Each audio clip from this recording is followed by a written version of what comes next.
आज 2 दिन से कनी के सेव अनार खाए के नइखे न मिलल, ऐसे मुंह सुखइले बड़ी सा। तोर माहियो फल पिया का तोर मौसी फल पिया का मतिया तोर माहियो फल पिया का तोर मौसी फल पिया का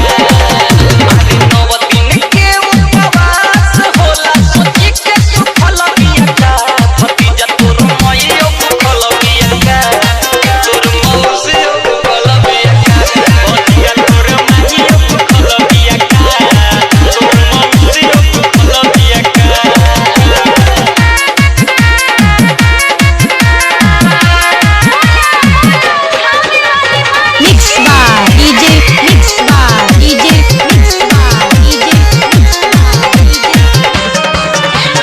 इसके बाबा बिहार तबेरी मम्मीला के पिया के उठइले छौना बोले रहे मुहवा से फइले ऊंचाया पाठ में कहे नहीं कमी हो कहेले भगती में दीनानु हो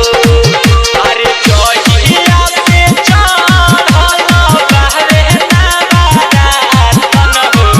जागल रहेले दिनो रातन हो जोड़िए के चरण में माई के छुपल बिया ए चाचा, अब देखा हमर माई हमर मौसी मंदिर में जातल, तू चलब?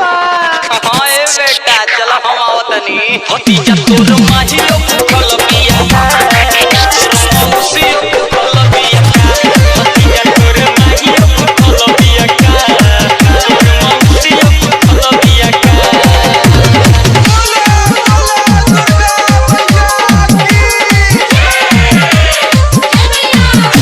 इसके बाबा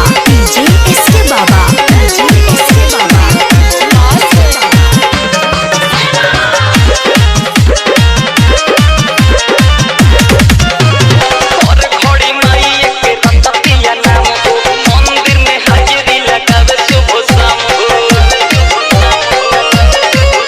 अरे